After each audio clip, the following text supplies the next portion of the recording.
за да се покланят на Бога.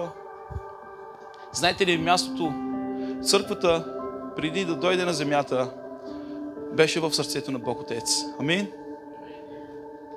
И за да може Бог да роди църквата, това му костваше толкова поколения, хиляди поколения, за да достигне до времето, в което да се роди днес църквата. И аз днес ще ви заведа малко в историята, назад във времето, ще пътуваме назад във времето и след това ще ходим и напред, за да може да разберем каква е църквата и какво представлява църквата. Халелуя на Бога на земята. Но искам да започна с Матея 16 глава.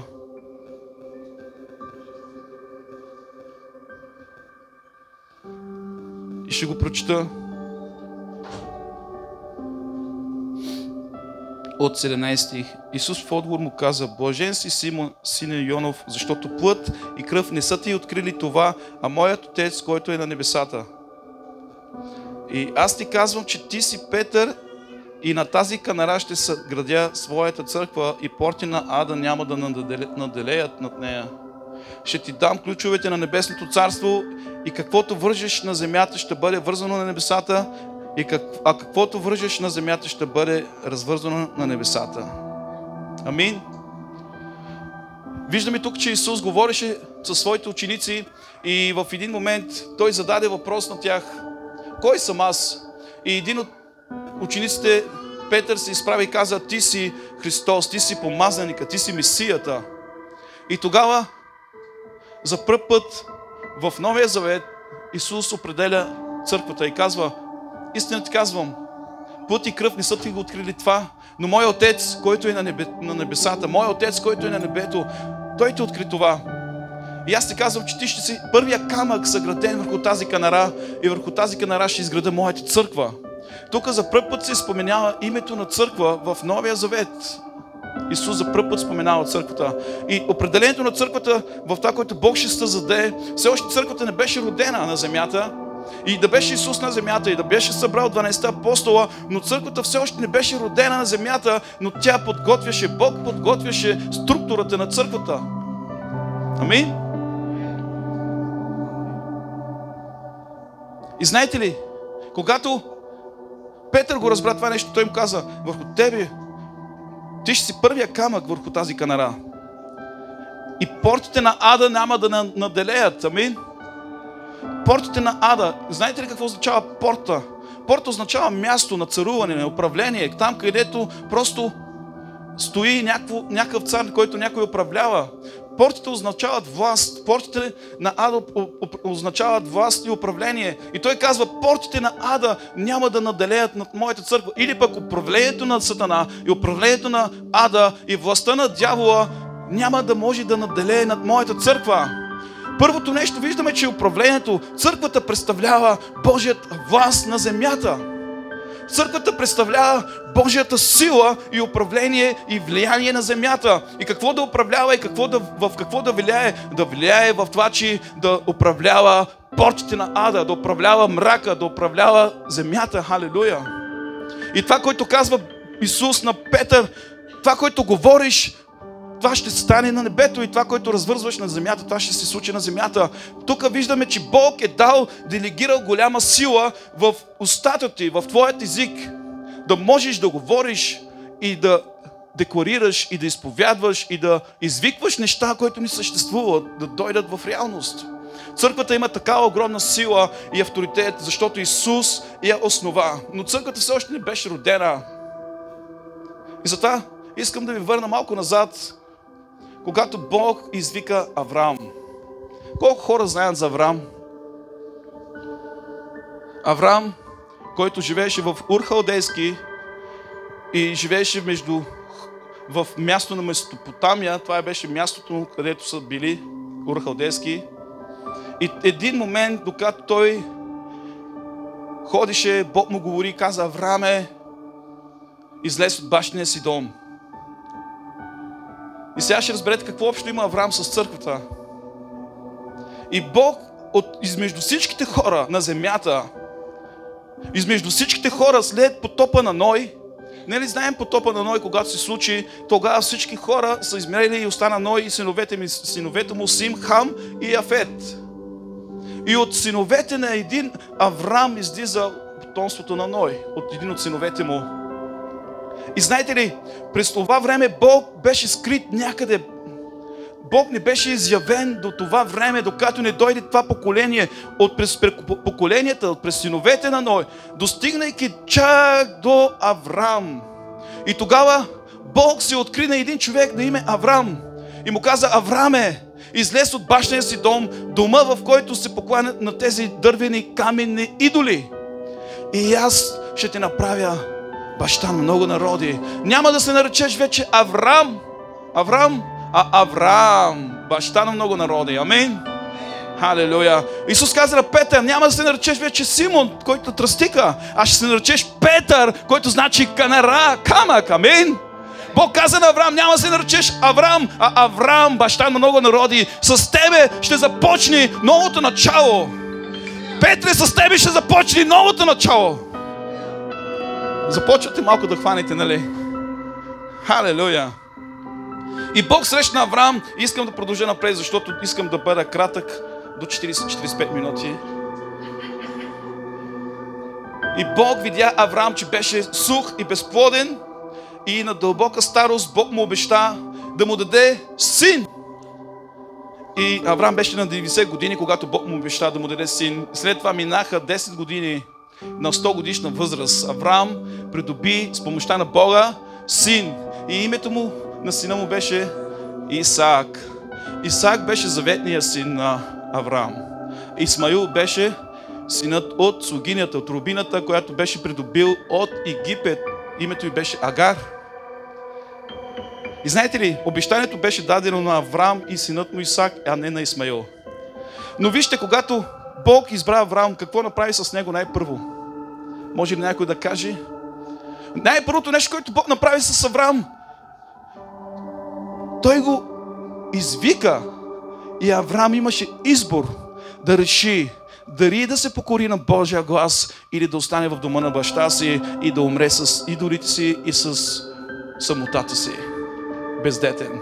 Авраам имаше избор да реши. Първото нещо, което той направи, е решение. Помнете го това. Това са важни точки. Накрая ще ги разберете.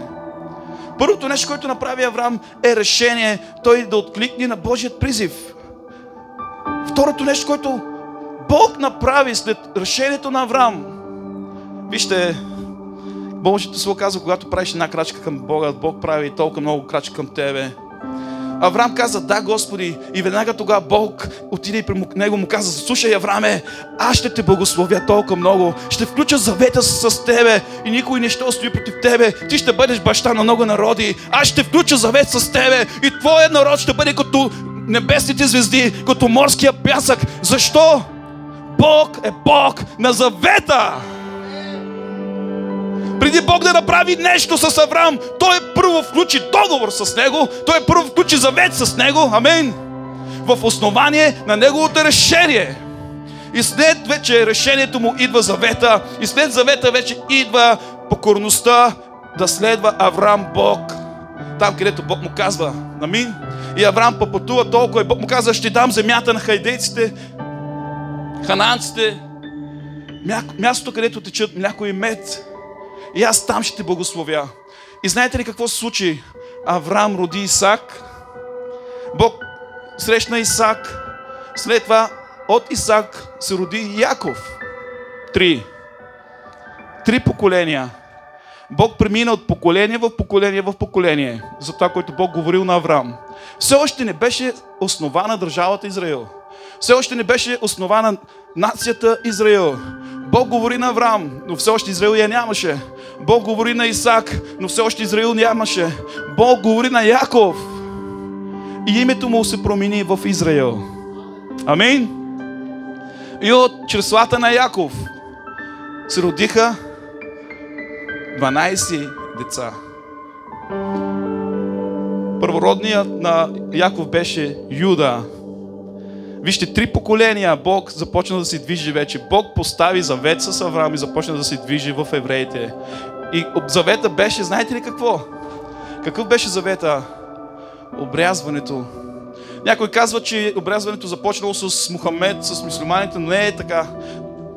Обрязването започнало с Аврам.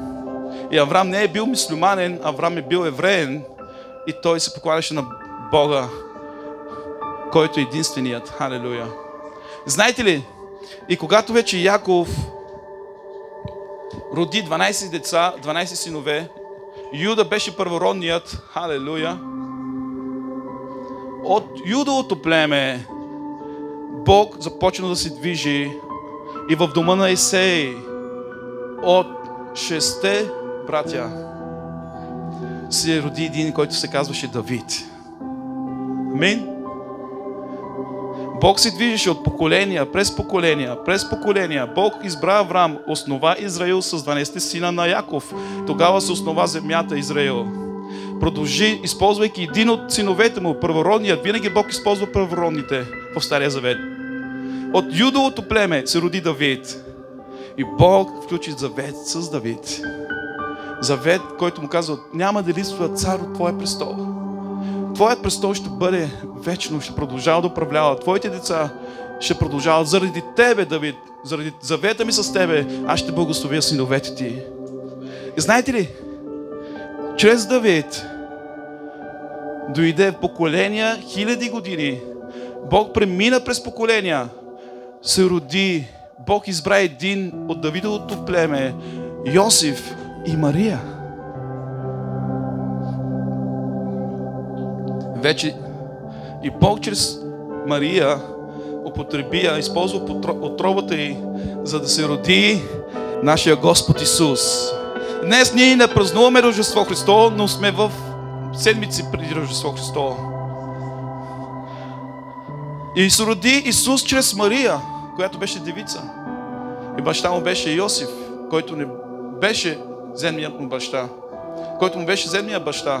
Но знаете ли, когато се роди Исус, с раждането на Исус, се случи нещо. Той донесе ново време на земята. Той донесе ново време, ново измерение, нов сезон на земята. И той вече е дошъл, за да включи завет не само с Израил, но да включи завет с всички онези, които ще го приемат. С всички онези, които ще повярват, всички онези, които ще приемат Него и Неговата кръв. И Бог им даде право да се наричат Божии синове, Божии дъщери. Йоанна 1 глава, 12 стих. Но онези, които са приели Исус, Бог им даде право да приемат и да се наричат Божии синове. И сега вече започвам да говоря за църквата. Виждаме как Бог през поколенията Бог се движеше през поколения, за да може да достигне до едно единствено нещо, да се ражда Исус. Трябваше на Бог Аврам, за да може да основава, да роди Исак. Трябваше на Бог Исак, за да може да роди Яков. Трябваше на Бог Яков, за да може да роди 12 синове, 12 племена. И трябваше на Бог Юда, за да може да се роди Давид. И трябваше на Бог Давид, за да може да се роди Исус. И трябваше на Бог Исус на земята, за да може да се родиш ти. О, аз не знам. Аз не съм роден от Аврам, аз не съм роден от Исак, аз не съм роден от Яков, аз съм роден от Исус. Моя баща е Исус. Халелуя! Аз се чувствам толкова щастлив. Израил придоби Божието благоволение поради баща им Аврам, но аз придобих Божието благоволение поради Исус.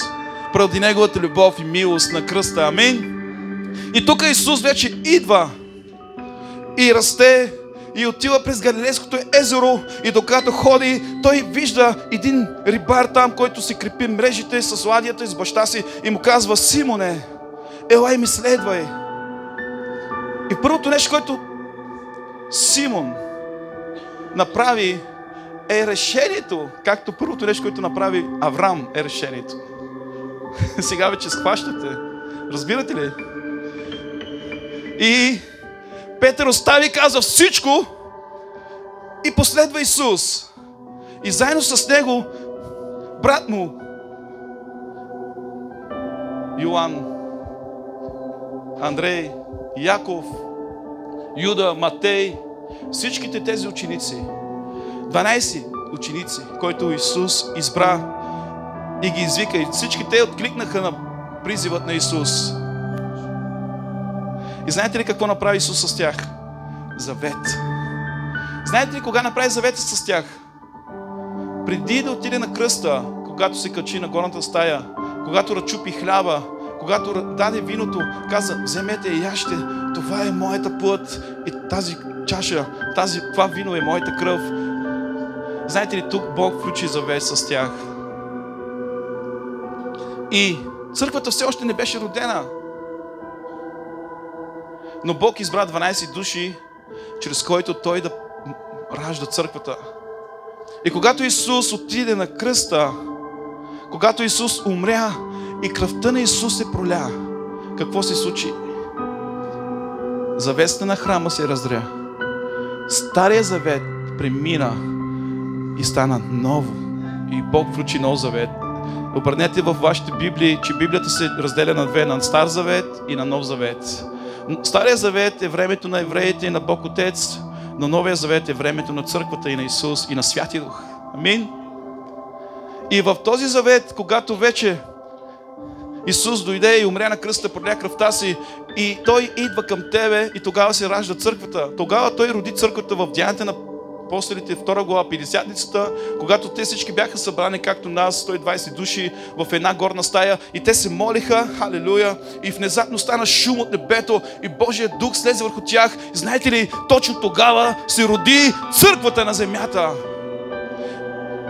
Бог беше направил, Исус беше дошъл на земята, Той оформи църквата, Той даде структурата, Той постави апостолите, Той постави реда в църквата. Той каза на Петър в 16 глава: аз ти казвам, че ти си Петър и на тази канара ще съграда своята църква и портите на ада няма да надалеят. Но това все още не беше станало, това все още не беше се случвало, докато Исус не умре, докато Исус не възкръсне, докато Исус не се възнесе на небето и докато не дойде Святия Дух, халелуя, върху църквата. Когато Святия Дух дойде и изпълни църквата, тогава това тяло оживя и те излезнаха, халелуя, от своето място. И те започнаха да проповядват и църквата се роди още в този ден. 3000 души се покаяха и се спасиха. Изграждането на църквата. Както Бог създаде Адам и Ева. Бог създаде Адам от пръст от земята, но нямаше дух в себе си. Беше само една скулптура. Но когато Бог вдъхна, то оживя. Така и Исус създаде църквата, но нямаше живот в себе си, докато не дойде Святи Дух. Амин. На Бог му трябваше 12 синове на Яков, за да създаде Израил. На Исус му трябваше 12 апостола, за да създаде църквата. Амин. Халелуя. И това е заветът. И ние сме в този завет. Искам да говоря за изграждането на църквата. Ти можеш да дойдеш на църква, ти можеш да се покланяш на Бога, ти можеш да се наречеш християнин, но никога да не си взел решение да бъдеш в завет с Бога. Какво е да имаш завет с Бога? Какво е да бъдеш, халелуя, църквата? Това е еклесия, това е място на събрание на светиите. Ако ти само идваш на църква като посетител, но никога не си имал завет с Бога, никога не си взел решение да посветиш живота си на Бога, първа точка на твоя завет с Бога е да вземеш решение да го следваш. Братко и сестро, искам да се спра тук.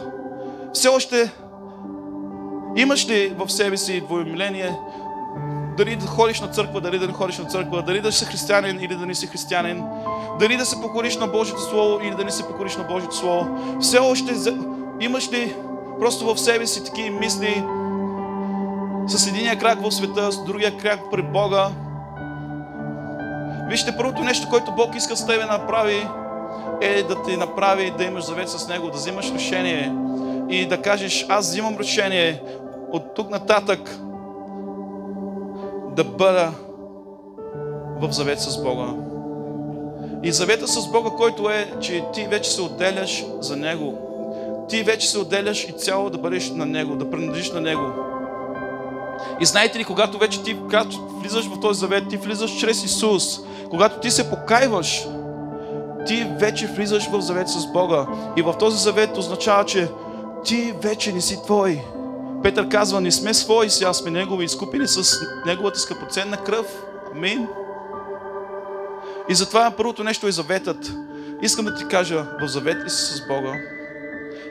И следваш ли Исус? Все още в света ли си? Движиш ли се по неправилния начин? Живееш ли живота, който Бог ти е освободил от това робство? Взел ли си решение да следваш Исус, както Авраам взе решение да следва Бог, както Петър взе решение да следва Исус? Взел ли си това решение наистина да следваш Бога и вече всичко това, което е било старото, всичко това, което е било миналото, да го загърбиш, да станеш част от това ново семейство, да станеш част от този нов дом? Амин.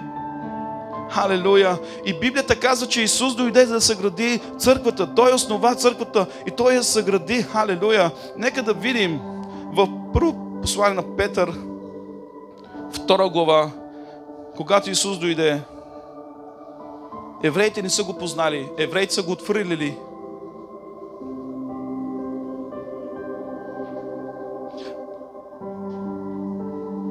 Пети стих казва така на 1 Петро 2 глава 5 стих. Вие също както живи камъни се съграждате в духовен дом. Вие също както живи камъни се съграждате в духовен дом, свято свещенство, да принасяте духовни жертви, благоприятни на Бога чрез Исус Христос. Амин. Вие също както живи камъни. Този момент, когато вече ти си взел решение да следваш Бога, когато вече ти си в завет с Бога, ти ставаш като този жив камък, който Бог те взима и изгражда своята църква чрез тебе. Ти ставаш вече камък в Божията ръка, който Той ти взима и те поставя, както взе Петър и го постави върху тази канара. Петър беше първият жив камък, поставен върху основата. Ти си, може би, втория, може би си третия, не знам. Но Бог иска да ти вземе като жив камък и да съгради своята църква, да съгради своя дом, като жив камък, духовен, в този духовен дом. И какво да направят? Да принесат жертви, духовни жертви. Халелуя! Знаете ли, искам да ви говоря малко за храма. Не знам колко хора ще го разберат това, което говоря, но съм взел решение да говоря малко повече поучително, отколкото да проповядвам, за да може да израснем. Амин. Храма, преди храма имаше скиния. Скинията представляваше място, тя беше подвижна, тя не е била масивна, тя била подвижна. Тя беше направена от кожи, от животински кожи, от овен, от различни кожи, боядисани в червено, в синьо, в мораво, в лиляво цветове. И те са били с дъски направени, за да може, и дъските не са били заковани, а са били слагани един върху друг, за да може да се движат. И скинията било място, където свещеника, първосвещеника влизаше, за да принесе жертви. Знаете ли, когато говорим за скиния, говорим за Божието присъствие, където се стоеше и се движеше. Там влизаше свещеника, за да принесе жертви на Бога. Годината веднъж за греховете. И през Светая Светих, това беше мястото, където беше едно място, по-вътрешното място в скинията. Тя беше като завеса, както сега тази завеса. Завесата разделяше скинията от Светая Светих и вътре стоеше ковчега на завета. И там стояха херовимите, които бяха направени от чисто злато, обковани. И знаете ли, брати и сестри, там стоеше Божието присъствие. Там постоянно имаше дим, постоянно имаше облак, имаше присъствие на Бога. Халелуя! Това място беше най-святото място на израелтяните, на евреите. Това беше най-святото място на евреите. Светая Светих! Защото там стояха плочите на завета, ковчега на завета. И вътре беше всичко в тъмно и светиха светилниците. Нямаше прозорци. Имаше светилници, които горяха 24 часа в денонощието и имаше дим, както сега Таско пуска отзад дима. Халелуя! Виж колко е символично. Слава на Бога, свещенико. Духа и брат ми. Пусни. Така. Това е просто атмосферата. Виждате ли аромата? Виждате ли? Усещате ли аромата? Слава на Бога. Това беше скинията на Бога и там се движеше Божието присъствие. Но дойде времето, когато Бог избра Давид и в сърцето на Давид. Халелуя! Не знам дали да влезна в стиховете, но ще ви ги кажа, за да може да си ги прочетете. Малко ме е трудно с този амфон. Ако имате на сърце, може да ми подарите един амфон. Халелуя! В 3 Царе, 6 глава, може там да отворим. Бог вложи в сърцето на Давид да построи храма. Амин. От скинията Бог вложи в сърцето на Давид да построи храма. Халелуя. Слава на Бога за моя син. С великото Давид. Халелуя. Помазано. Само да не заспивате от помазанието. Халелуя. Халелуя. Просто искам да ви споделя това, което Бог вложи в сърцето ми за църквата и за изграждането. И в 418 година след излизането на израилевите синове от египетската земя, в 4-та година от царуването на Соломон над Израил в месец Зив, който е вторият месец, той започна да строи Господния дом. Амин. 418 година след излизането на евреите от Египет, Соломон започна да построи Господния дом. Амин. И това беше първия храм, който те са построили.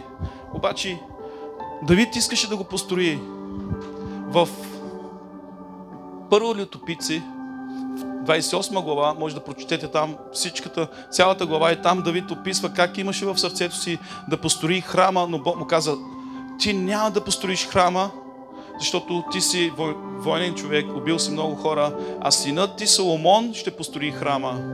И когато Давид предава царството на сина си Соломон, тогава Давид казва, че е приел всичко от духа на Бога. Той е приел структурата, той е приел проекта. Божият дух му откри как трябва да изглежда храма и той направи скицата, и тази скица я даде на Соломон. И Соломон направи същият храм, както баща му Давид трябваше да го направи. И той го построи 418 година след излизането на евреите от египетската земя. Знаете ли, храма беше направен... Сега още по-надълбоко ще влезнем. Готови ли сте да се мъркваме? И ще разберете за какво става въпрос. Храма беше направен на 3 нива. Двор, светая и светая светих. Дворът, и където влизаше целият народ с жертви. Имаше едно място, светая, където принасяха хлебните приноси и огънят, който постоянно, и светая светих беше третото, вътрешното място, където стоеше ковчега на завета. Той беше на 3 нива. И Соломон го построи с скъпоценни камъни, с злато, с най-доброто дърво. И тук Исус, говорейки за изграждането на църквата, той говори за нещо много по-велико. Спомняте ли си, когато Исус застана на крилото на храма и каза на Петър: разрушете този храм и аз за 3 дена ще го изградя? Помните ли го това? Прочели сте го това нещо? Прочели сте го? Соломон построи храма и Исус каза, че този храм ще се разруши и той за 3 дена ще го съгради. Халелуя! 3 дена. Това е неговото възкресение, който той възкръсна. И когато той възкръсна, той вече съгради новия храм. И знаете ли кой е този храм? Божието Слово казва, че аз не обитавам в ръкотворни храмове, но аз обитавам вътре в тебе. И Божието Слово казва: не знаете ли, че сте храм на Святия Дух? И в един храм какво се прави? Когато ви казват за храм, за църква, какво ви идва на ума най-първото? Какво се прави в една църква? Принасят се жертви. В Стария Завет се принасяха агнета, кози, които са били без петно и бръчка, без недостатък. И левитите са търбяли с търбите и хвалиха Бога. Знаете ли, в храма се принасят жертви. И тук Петър, когато четем 1 Петро 2 глава, 8 стих, там казва, че като живи камъни са градени в този духовен дом. Ние представляваме този Божия дом. Всеки от нас представлява този дом, като принасяме жертви вече, обаче не агнеца, кози, но духовни жертви. Амин. нашето събиране, ти си този камък, който Бог взе и ти съгради да бъдеш част от църква. И в това място да принесеш жертва. И знаеш ли вече на Бог не са нужни жертви, да колиш курбан, да колиш неща. А истинската жертва на Бога, казва, е съкрушен дух, разкаяно сърце, жертва на хваление, жертва на поклонение, жертва на молитва. Ние ги правим тези неща и в Римляни 12 глава казва да представим телата си като жива жертва пред Бога, без недостатък. Твоето тяло е живата жертва, която ти принасяш себе си на Бога. В храма се принасят жертви, амин, и хвалят Бога. Но искам да спра и да влезна в нещо друго. Ако не може да помните проповедта, препоръчвам ви да се я пуснете още 2-3 пъти, за да може да чуете това, което искам да ви кажа, за да го разберете. Може би отведнъж няма да го разберете. Храма беше направен на 3 нива. Бог създаде човека на 3. И да си един човек да е, той има дух, душа и тяло. Амин. Знаете ли къде стои Божия дух? В Светая светих, в сърцето ти. Външният двор е твоят ум. Бог го направи както избра да направи храма, така и направи човека. Външният двор е твоят ум, където всичко минава през твоят ум. През твоят ум и минават толкова много неща. Но твоята душа е част от твоето. Твоята душа е онова място, в което ти принасяш жертви на Бога.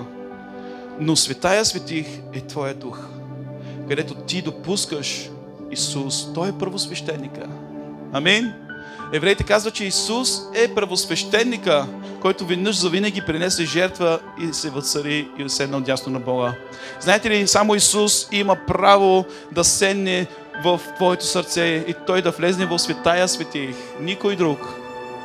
Твоето сърце трябва да принадлежи на Исус. Амин. Халелуя. Разбирате ли, храма, който Соломон беше построил, беше на 3 нива. Бог създаде човека на дух, душа и тяло и духът му е онова пресвято място, където той казва, не знаете ли, че сте храм на Бога, че Божия дух обитава във вас. Амин.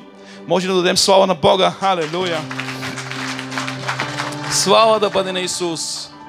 И затова искам да ти кажа, църквата, изграждането на църквата е, и достигаме до края, Бог иска да изгражда твоя дух, душа и тяло. Той дойде на земята, за да може да те изгражда. И Божието Слово казва, и Бог даде, Ефесяни 4 глава, 11-12 стих, и Бог даде ни да бъдат апостоли, пророци, евангелизатори, пастори, учители, за да може църквата да расте, да се изгражда църквата, достигането на познанието на истината, до пълнолетно мъжество, на вярата. Амин. И Бог е поставил апостолите, и затова каза Петър, че него Бог избра, за да може върху него да изгражда църквата си. Бог иска чрез църквата, Бог иска чрез служителите, чрез тези елементи, чрез тези неща, които Бог изпратил, да изгражда църквата. А църквата не е сградата, църквата си ти. Искам да знаеш, че църквата на Бога си ти. Това не е мястото, това не е сградата, това не е храма в Иерусалим. Това си ти. Исус каза, там, къде са събрани 2-3, там е църквата. И Бог иска да ти изгражда. Как да ти изгражда? Бог иска да изгражда твоя дух. Бог иска да растеш. Твоя дух да бъде, халелуя, да расте в сила, да расте в вяра, да расте в любов. Бог иска да посвети твоя дух, да принесеш жертви с дух и истина на Бога. Халелуя! Исус каза на самарянката, истина ти казвам, жено, не само в този храм ще се покланят на Бога, но на всяко място с дух и истина. Амен! Бог иска твоя дух да бъде посветен на Него, да бъде новороден. Твоя дух се новоражда, когато ти се покайваш и когато Святи Дух влиза в тебе. Това е денят на твоето новорождение. Тогава Бог ти съживява от греховете, когато ти изповядваш греха си. Според Ефесяни 2 глава той казва, че ти съживява от престъпленията ти и ти възкръсваш за нов живот. Халелуя! И това означава, че ти си вече новородено бебе, че твоя дух е посветен.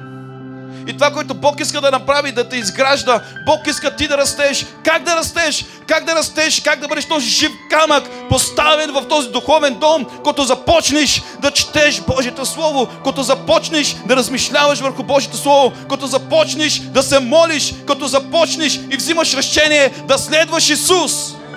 взимаш решение да умреш за старото и да живееш за Господа. Това означава, че ти вече си взел решение да посветиш живота си на Бога и че ти вече си в завет с Бога. Не завет на обрязване, но завет с кръвта на Исус. Това означава, че ти вече този ден нататък растеш като, халелуя, храм за Бога, като жив камък, съграден в Божия дом.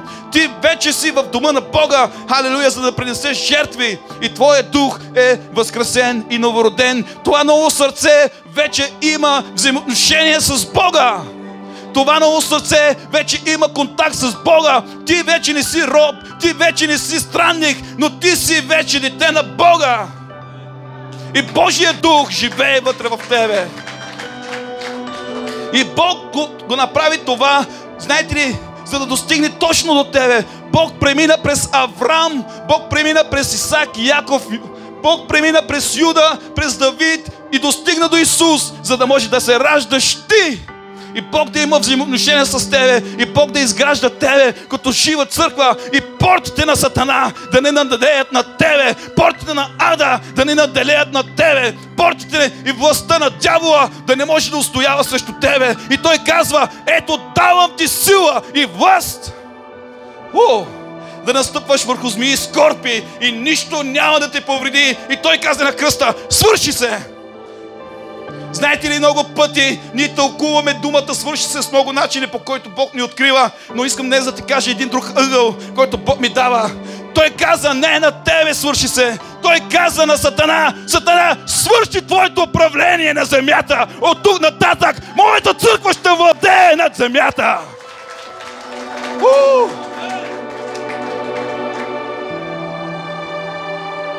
И Сатана падна. И вече е осъден. Свърши му времето на управление.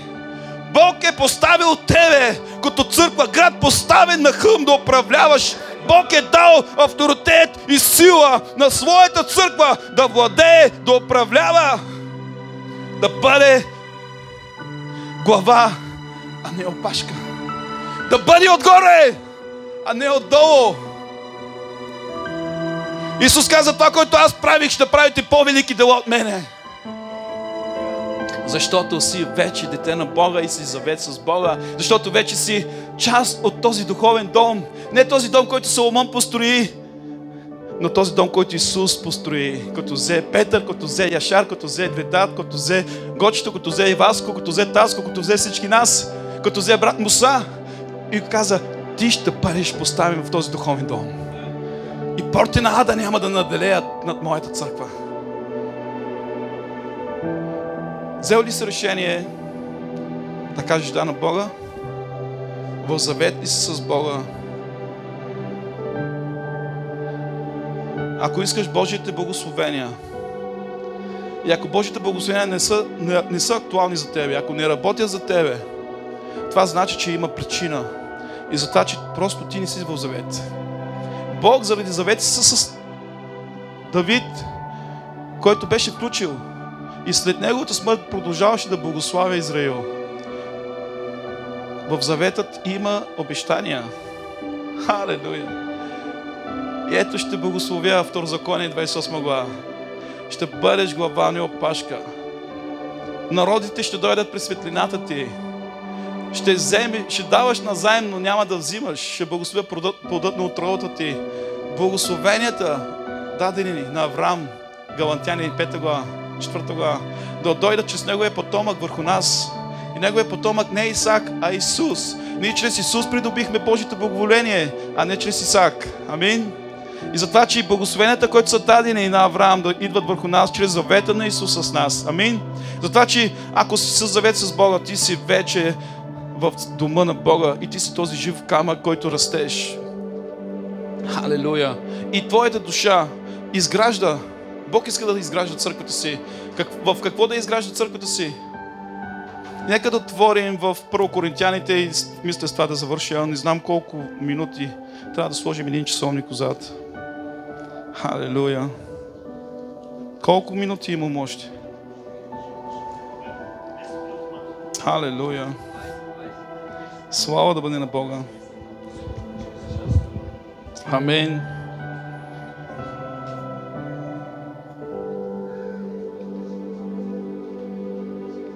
Вижте, искам да ви говоря за тези неща. С какво ние изграждаме? С какво изграждаме този дом? За да се изгражда един дом, трябва тухли, материали, бетони, пирони. Трябва толкова много неща, нали? Но за духовния дом, какви материали имаме? Духовният дом не се изгражда с тухли и керамиди и с гради. Материалите са други там. Първо Коринтяни 3 глава, 10 стих, Павел: според дадената ми Божия благодат, както мъдър майстор, строител, аз положих основа, а друг гради на нея. Но всеки нека да внимава как гради на нея. Защото никой не може да положи и друга основа, освен тази, която е положена, която е Исус Христос. И ако някой гради на тази основа злато, сребро, скъпоценни камъни, дърва, сено, слама, на всеки го делото ще стане явно какво е, защото денят ще го изяви. Понеже в огън се открива и огън ще изпита какво е делото на всеки го. Този, на когото делото, който градил е устои, ще получи награда. Амин. Павел говори за материали от дърво, от камъни, от злато, от сребро, от слама. Халелуя! Който се изгражда дома. Но казва, че един ден огънят ще изпитва работата на всеки с какво е градил. Сламата гори ли в огъня?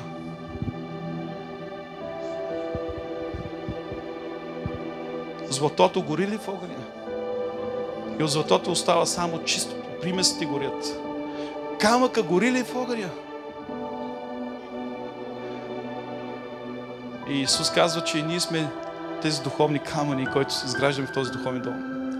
Ако ти в твоя християнски живот градиш върху с елементите, с материалите на този свят, какъв е материал на този свят?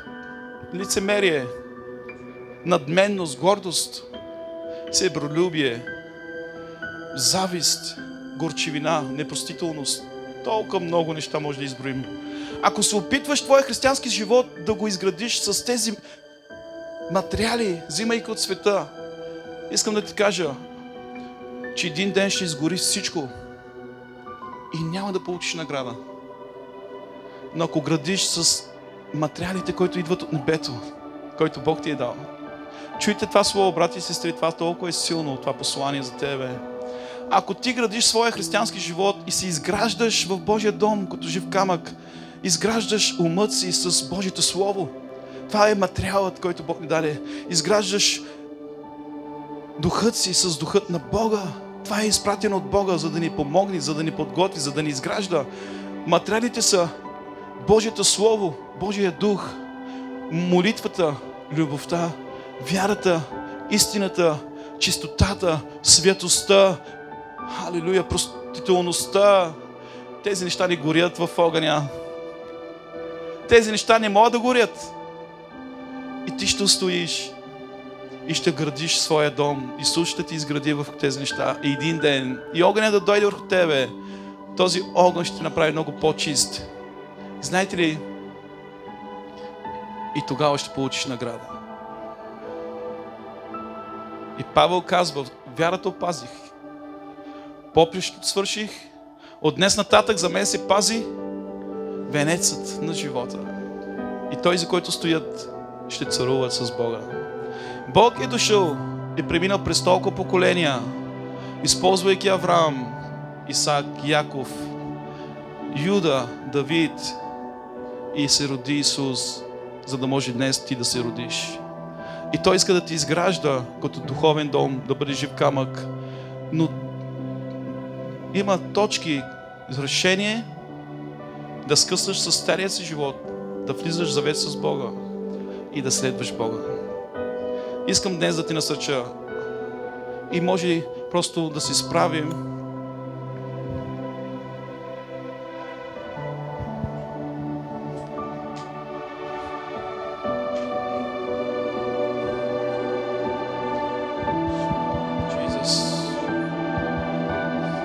може просто да вземеш малко време да изпитваш себе си.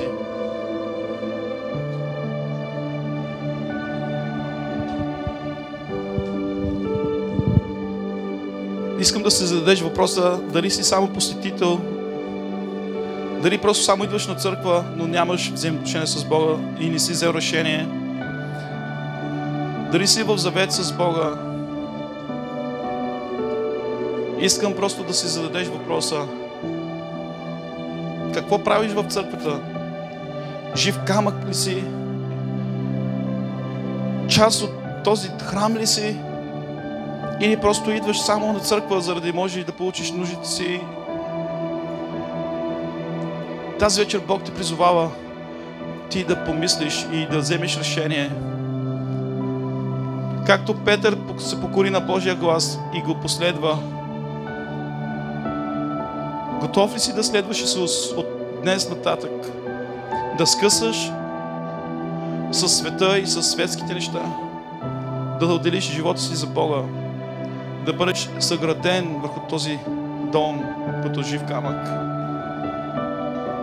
Просто изпитвай сърцето си. Шикала бабасо, тороло бабабасо. Шикала басо, лоло басе. Lo mashera baso, ro baso. Ro kolo baso, ro mashera male baso. Порти на ада няма да настоят на моята църква.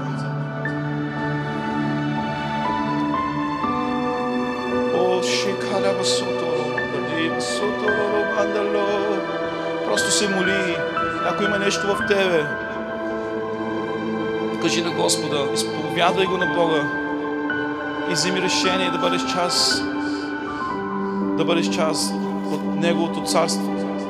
Неговата църква е Неговото царство на земята. Неговата църква е Неговото управление.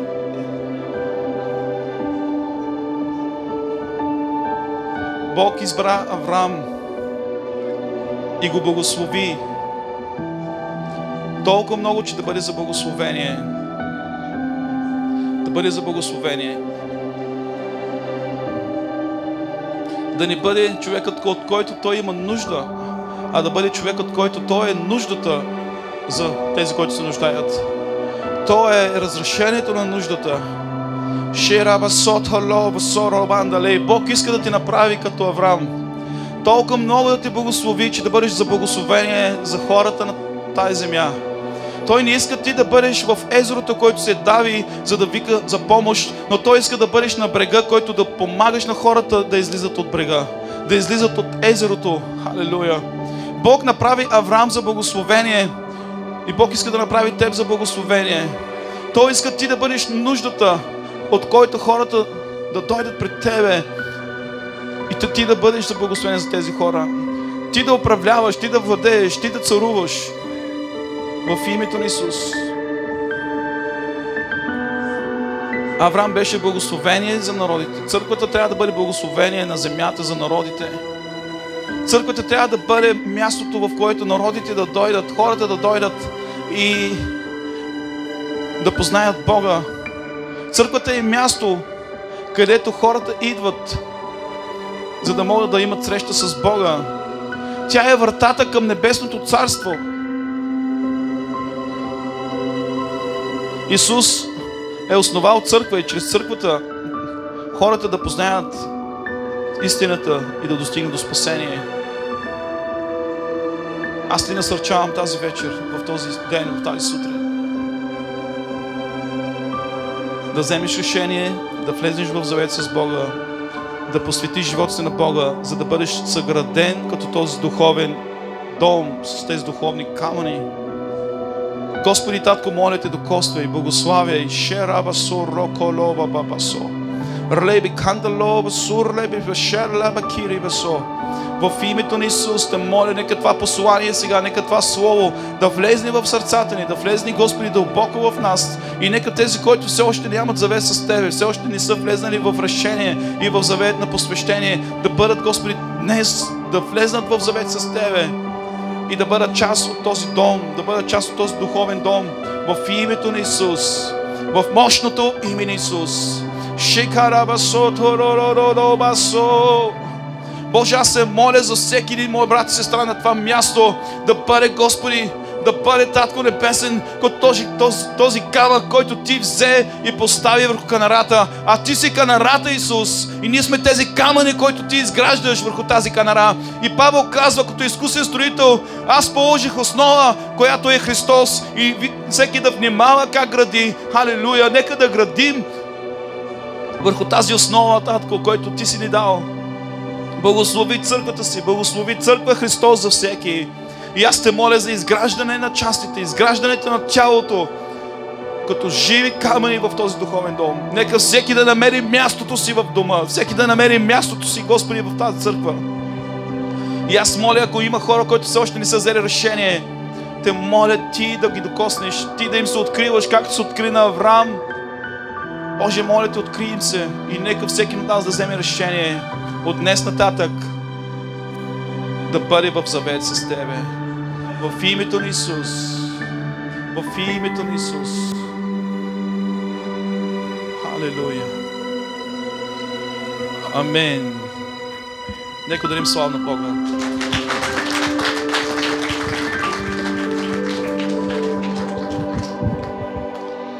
Слава на Господа, брати и сестри.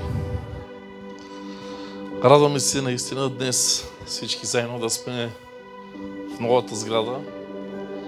Аз искам да кажа нещо. Мисля, че бяхме в едно братско събрание. И точно имахме един месец на разположение. И беше брат Светлин там, а всички братя бяхме там. И си казвахме, какво ли предстои? И мислихме, и изведнъж казахме, нека всички заедно да се обединим, да търсим сграда. Защото през лятото ни обещаха някакви хора за някаква сграда, обаче това нещо не стана. И тогава ние казахме, нека всички братя сега да се обединим, нека да направим списък. И всички заедно направихме списъка, къде ще отидем, къде ще кандидатстваме. И накрая този списък го издигнахме пред Господа и се молихме. Всички братя. Помните ли, братя? Алелуя! И почнахме да се молим. И отиваме, следващата неделя отиваме на едно място, казаха, ще ни се обадят, отиваме в друго място, казаха, ще ни дадат, ще видят, ще говорят. Обаче отговор не идва. И само на Господа един ден почивах. Хората работиха в понеделник, обаче фирмата нашата почива заради вторник. Имаше един празник. Света го празнуват Хелоуин, обаче ние празнуваме реформацията, това, което Мартин Лютер е направил. Бог чрез него. И изведнъж минаваме от тук Семил и викаме, емо, в интернета викам, видях нещо, дай да скачим да проверим. Може викам да има нещо. Качихме се на първия етаж, посрещнаха ни хора, казаха, вика, има нещо. Вика, обаче трябва да говорите с директорката.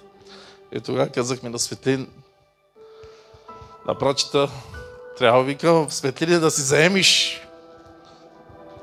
Всеки ден трябва да досаждаш на жената. То така стана, нали? И слава на Господа, че Господ употреби нашия брат Светлин. Всеки ден отиваше болен под дъжда. И днес имаме това, което имаме. Благодарим на Господа за братята, които са сели финанси, които сеят финанси, за осветлението, за тия плащеници, за столовите. Столовите са наши. Ние ги купихме. Така че ние сме благодарни на това, което Бог прави. И ние вярваме, че ще се разширим повече. Ние вярваме, че се обличим. Обаче Бог иска на първо място да се обичаме, да се уважаваме и да се подкрепваме. Любовта е над всичко. Пасторът говореше, докато идваше на църква, аз го видях, щях да му пиша коментар. Ама викам да не му пиша. Ще да му кажа, върна се 7 години назад, брат ми, и помниш ли с трамвайте? Как е чувството с трамвайте? Ама обаче гледам пасторът е радостен и щастлив. Викам, ай, няма да му пиша, викам.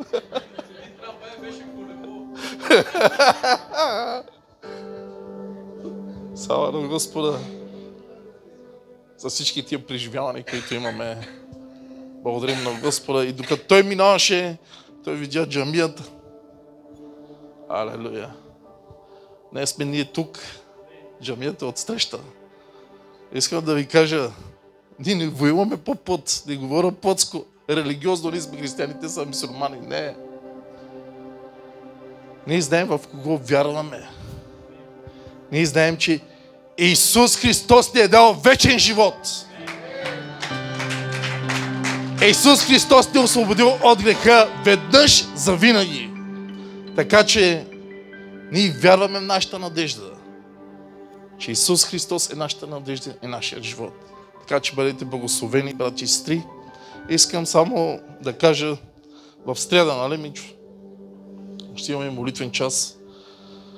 Тази седмица имахме първото молитвено събрание. Искам да ви кажа, беше страхотно, невероятно. Тия, които бяха тук, сестра Даниела беше тук, сестра Стевка, брат Ферат беше... Братите от фалението, всички бяха с семействата си. Искам да ви кажа, беше невероятно. Покланяхме се на Господа, молихме се. След това двама брати имаха по черпка нещо. Брат Таско и брат Светлин. И след това пуснахме фаление, почнахме да танцуваме пред Господа. Казваме, беше невероятно. И искам да ви насърчавам.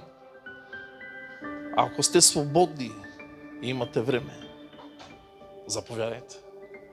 Исус